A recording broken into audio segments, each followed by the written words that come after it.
garoonkii kubadda kolayga loo yaqaanay Darbanamuudey ee magaalada Baydhabo ayaa furmay isagoo dib u dhis iyo dayactirba lagu sameeyay. waxaa ku ciyaaray laba kooxood oo gabdhaha kuwaasoo wasaaradda dhalinyarada iyo ciyaaraha Koonfur Galbeed Soomaaliya u tababartay ciyaaraha kubadda kolayga maamul goboleedyada dalka in ay ku matalaan.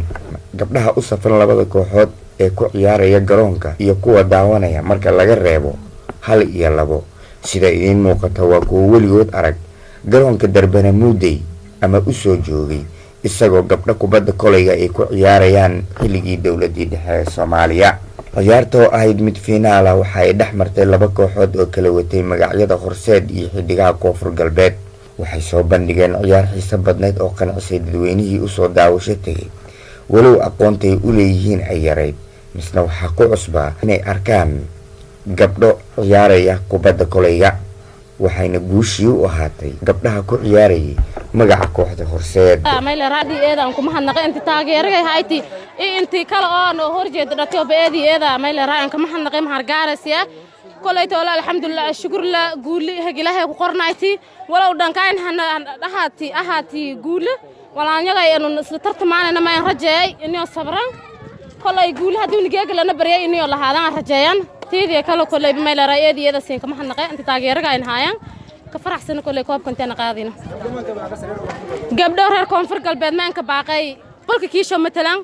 أو قبولك كيشو ينطر تمام مروال ببا قاسمونا باقي كنا قي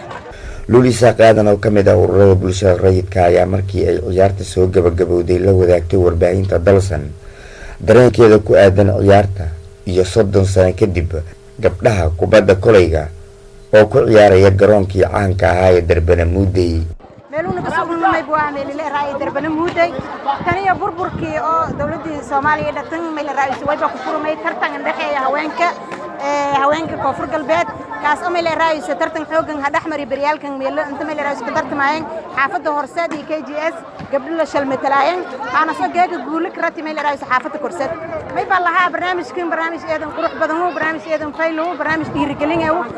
wasiirka dhalinyarada iyo ciyaaraha maamul goboleedka Koonfur Galbeed Soomaaliya Cabdullaahi Fanax oo ku sugnaa garoonka ilaa iyo gabagabadii ciyaarta gabdhaha kooxda Horseedna guddoonsiiyay koobka ayaa ka hadlay garoonka Darbanamuudey dib u furistiisa hawshii ay ka soo martay wasaaraddiisa. mustaqbal fiican ku yeelan doonaan ciyaaraha kubadda kolayga Koonfur Galbeed waxay kaloo mudnaan gaar ah u leeyihiin wasaaradda sababtoo ah waa resource-gii ugu horeeyay wasaaradda ay dib u samayso 30 sano kadib